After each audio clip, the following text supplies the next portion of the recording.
Ya, Assalamualaikum warahmatullahi wabarakatuh. Eh, Selamat bertemu dalam mata kuliah Teknik Penyusunan Perundang-undangan. Ya, saya Rudi Andar Ikhlas, dosen Fakultas Hukum Universitas Muhammadiyah Kendari. Ya, kebetulan saya dipercaya untuk mengampu mata kuliah dimaksud pada semester ini. Baik, pada kesempatan ini eh, saya akan mengangkat tema apa yang dimaksud dengan legal drafting. Nah, kalau kita berbicara mengenai yang dimaksud dengan legal drafting, berarti kita akan berbicara pada dua tema sekaligus, yaitu legal drafting menurut perundang-undangan, kemudian legal drafting menurut beberapa pakar. Begitu. Nah, baik, kita akan menginjak pada slide selanjutnya. Ini. Di tema pertama kita akan berbicara mengenai legal drafting menurut peraturan perundang-undangan. Nah, ketentuan umum Undang-Undang Nomor 12 Tahun 2011 tentang pembentukan peraturan perundang-undangan tidak memuat definisi atau pengertian dari istilah perancang peraturan perundang-undangan atau legal drafting dalam bahasa Inggris. Nah, pasal 1 angka 1 undang-undang tersebut memuat istilah pembentukan peraturan perundang-undangan. Nah, yang dimaksud dengan pembentukan peraturan perundang-undangan adalah pembuatan peraturan perundang-undangan yang mencakup tahapan perencanaan, penyusunan, pembahasan, pengesahan atau penetapan, dan pengundangan. Pembentukan peraturan perundang-undangan berkenaan dengan proses pembuatan perundang-undangan yang dilakukan melalui 5 tahapan. Nah, pengertian legal drafting lebih sempit dari istilah pembentukan perundang-undangan karena hanya berkenaan dengan kegiatan drafting. Kata kerja drafting berasal dari kata benda draft yang berarti a rough sketch of outline of something especially written or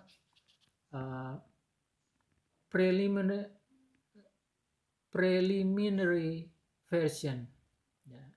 Jadi drafting kata kerja berarti to make in the form of a road plan. Nah, dalam bahasa Indonesia dapat diterjemahkan dengan merancang atau merumuskan konsep awal dengan konsep awal. Nah, dengan demikian padanan istilah legal drafting dalam bahasa Indonesia yang paling mendekati adalah merancang peraturan perundang-undangan atau merumuskan peraturan perundang-undangan. Nah, istilah merancang peraturan perundang-undangan tidak terdapat dalam pasal-pasal Undang-Undang Nomor 12 Tahun 2011. Istilah yang ditemukan dalam pasal undang-undang tersebut ialah penyusunan peraturan perundang-undangan, rancangan perundang-undangan, rancangan peraturan pemerintah, rancangan peraturan presiden, rancangan peraturan daerah provinsi. Menurut Kamus Besar Bahasa Indonesia, kata rancangan berarti hasil merancang. Nah, kata kerja merancang diberi arti mengatur segala sesuatu sebelum bertindak atau merencanakan. Nah, kata perancangan berarti proses atau cara pembuatan merancang. Sedang perancang artinya orang yang merancang. Nah, perancang peraturan perundang-undangan adalah pegawai negeri sipil yang diberi tugas, tanggung jawab, wewenang, dan hak secara penuh oleh pejabat yang berwenang untuk melakukan kegiatan menyusun rancangan peraturan perundang-undangan dan atau instrumen hukum lainnya pada instansi pemerintah. Penyusunan peraturan perundang-undangan merupakan serangkaian kegiatan yang berkaitan dengan proses penyusunan rancangan peraturan perundang-undangan dan instrumen hukum lainnya pada instansi pemerintah. Gitu. Ya.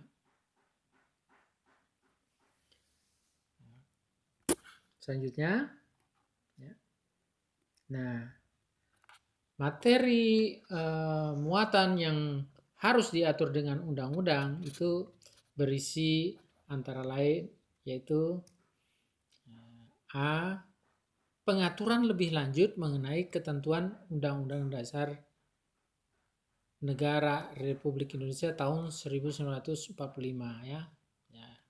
Karena memang perlu tindak lanjut karena masih bersifat umum begitu ya, sangat umum sekali Undang-Undang Dasar ini. Nah, kemudian yang B itu perintah atau perintah suatu undang-undang untuk diatur dengan undang-undang lain. Ya. Jadi dalam suatu undang-undang dia bisa memerintahkan kembali untuk mengatur hal yang lebih spesifik lagi dari undang-undang tersebut dalam bentuk undang-undang, yang artinya yang kedudukannya setara begitu ya, diperintahkan.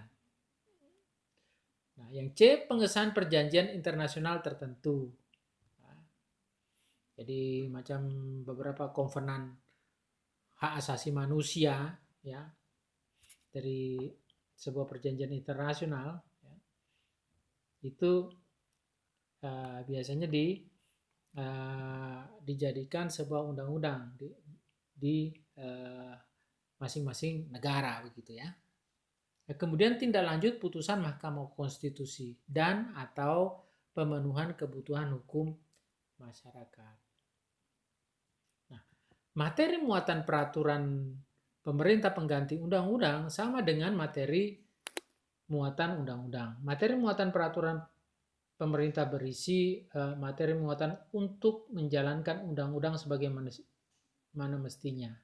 Nah, yang dimaksud dengan menjalankan undang-undang sebagaimana mestinya adalah penetapan peraturan pemerintah untuk melaksanakan perintah undang-undang atau menjalankan undang-undang sepanjang diperlukan dengan tidak menyimpang dari materi yang diatur dalam undang-undang yang bersangkutan. Nah, yang keempat,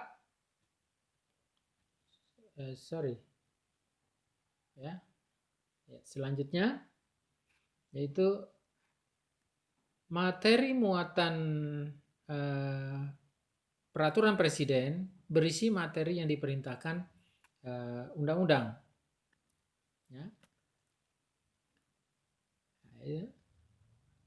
Materi untuk melaksanakan peraturan pemerintah atau materi untuk melaksanakan penyelenggaraan kekuasaan pemerintahan maksudnya. Nah, peraturan presiden ya peraturan presiden ya dibentuk untuk menyelenggarkan peraturan yang lebih lanjut, perintah undang-undang atau peraturan pemerintah secara tegas maupun tidak tegas yang diperintahkan pembentukannya. Jadi yang dimaksud peraturan peraturan presiden, tadi bukan peraturan pemerintah ya. Jadi peraturan presiden itu dia menjalankan sebuah aturan begitu berdasarkan perintah dari suatu undang-undang. Jadi misalnya pasal sekian ya pada ayat yang terakhir biasanya misalnya dalam satu pasal itu ayat 1, 2, 3 misalnya ayat ketiga misalkan pengaturan lebih lanjut tentang titik-titik ya diatur lebih lanjut dengan peraturan presiden. Nah, itu biasanya bunyi perintahnya dalam sebuah undang-undang. Kurang lebih seperti itu dalam satu pasal ya.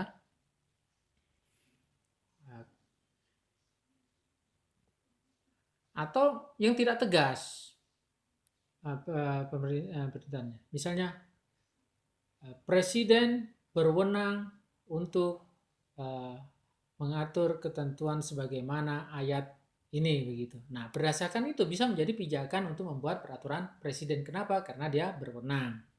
gitu. Nah, selanjutnya materi muatan peraturan daerah ya, provinsi, kabupaten, kota. Nah, itu berisi materi muatan dalam rangka penyelenggaraan otonomi daerah atau tugas pembantuan serta menampung kondisi khusus suatu daerah dan atau penjabaran lebih lanjut peraturan perundang-undangan yang lebih tinggi. Jadi itu ya. Jadi perda itu dibentuk hanya karena dua hal. Satu, perintah undang-undang yang lebih tinggi. Kedua, karena kewenangan dari daerah. Begitu. Dia berwenang. Ya. Semua itu dasarnya adalah perundang-undangan juga. Tapi ada yang secara tegas, secara eksplisit ya disebutkan peraturan lebih lanjut diatur dalam peraturan pemerintah daerah ya. Gitu. Tapi ya karena kewenangannya juga bisa juga. Misalnya pemerintah daerah berwenang titik. Nah, dasarnya itu tidak bisa ya. Berikut.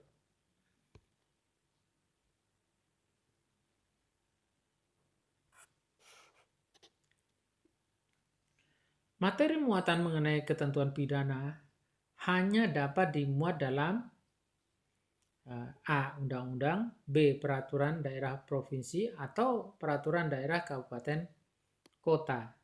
Nah, ketentuan pidana tersebut ya, pada huruf B dan C berupa ancaman pidana kurungan paling lama 6 bulan atau pidana denda paling banyak 50 juta rupiah.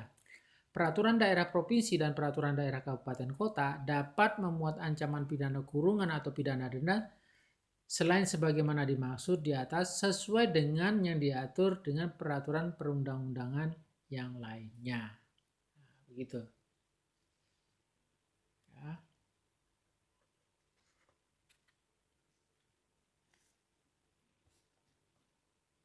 Kemudian ya sekarang kita kita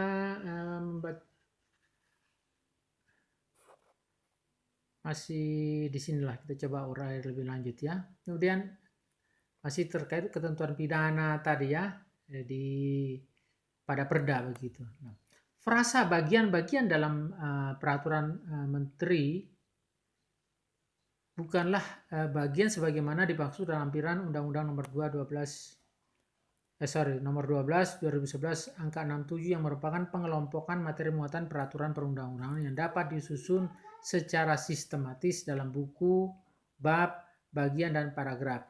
Maksud dari bagian-bagian dari peraturan menteri ya adalah keseluruhan batang tubuh peraturan perundang-undangan yang bersangkutan begitu. Jadi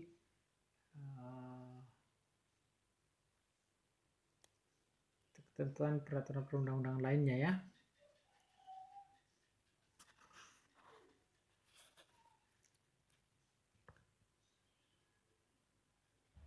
Nah, selanjutnya legal drafting menurut para pakar ya, pakar. Ada beberapa pakar di sini yaitu Anna Rutledge, ya, kemudian Ross McDonald dan Dennis McGill dan sebagainya. Nah, Anne Rutledge memberi definisi legal drafting yang umum digunakan di beberapa sekolah hukum atau beberapa textbook untuk membedakan penulisan yang berkaitan dengan gugatan, kontrak, dan dokumen legislatif yang disebut non-persuasive dokumen dari penulisan dokumen analitis dan persuasif seperti memorandum hukum dan pendapat hukum. Nah, dengan mendalami dasar-dasar legal drafting, seorang legal drafter, ya, seorang perancang, diharapkan dapat mengembangkan dan meningkatkan pemahaman tentang bagaimana mengkonseptualisasi dokumen hukum, ya, bagaimana menyusun sistematikanya dan merumuskannya dalam bahasa hukum. Sehingga hukum tersebut dinyatakan secara jelas dan sesuai benar dengan yang diinginkan oleh pemrakarsanya. Nah, Ross McDonald dan Dennis McGill mengemukakan bahwa legal drafting merupakan perumusan dokumen hukum baik berupa kontrak dalam beragam bentuknya, ya, wasiat, gugatan, atau surat permohonan. Legal drafting hanya dapat dilakukan dengan baik oleh lawyer. Untuk itu diperlukan pengetahuan tentang substantive law yang akan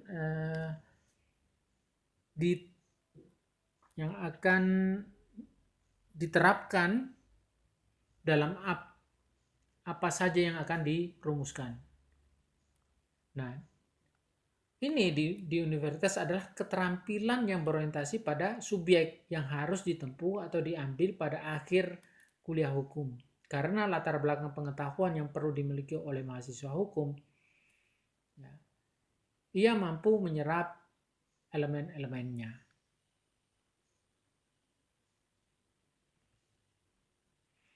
Selanjutnya, menurut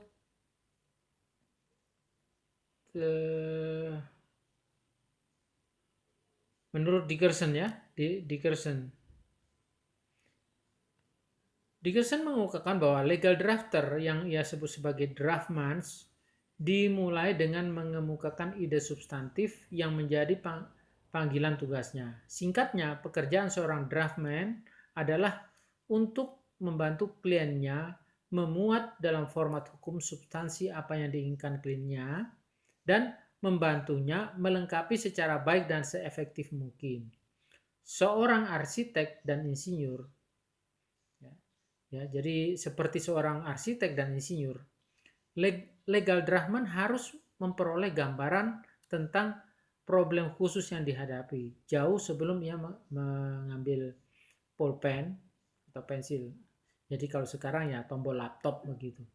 Nah, ia harus menemukan sebanyak mungkin tentang apa yang ingin dilengkapi oleh kliennya dan tentang lingkungan faktual di mana masalah tersebut muncul.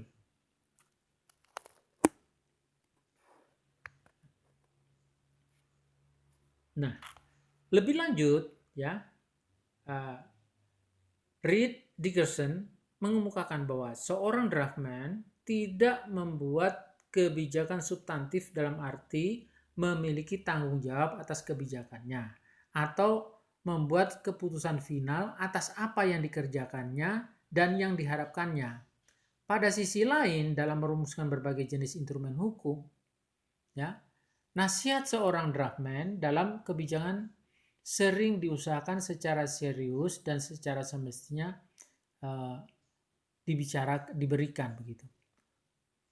Nah, problem praktiknya ialah bagaimana melakukan tugas ini tanpa menyerang prerogatif dari klien. Posisi legal drafter atau perancang dalam perumusan peraturan perundang-undangan sering sangat sensitif jika yang dihadapi adalah para wakil rakyat, komisi di lembaga perwakilan rakyat, badan legislasi, atau pejabat pemerintah yang dianggap memiliki pengetahuan mengenai masalah kebijakan. Dalam posisi ini, legal drafter dengan menggunakan keahliannya harus taktis dalam mendampingi kliennya tersebut menuju ke arah yang diinginkan agar keahliannya dimanfaatkan dan sekaligus dapat memberi nasihat mengenai kebijakan yang perlu diambil. Bahkan berpartisipasi dalam pengambilan kebijakan. Nah, terakhir, tanggung jawab drafter sangat berat dalam merumuskan peraturan perundang-undangan karena berkenaan dengan norma hukum yang mengikat masyarakat. Norma hukum bertujuan untuk mempengaruhi perilaku masyarakat untuk menciptakan ketertiban dan keteraturan dalam pergaulan hidup bersama dalam rangka mewujudkan keadilan dan kesejahteraan. Saya kira ini demikian yang saya bisa sampaikan dalam kesempatan ini ya. So, saya akhiri dulu dalam pertemuan singkat ini dengan akhir kata wassalamualaikum warahmatullahi wabarakatuh.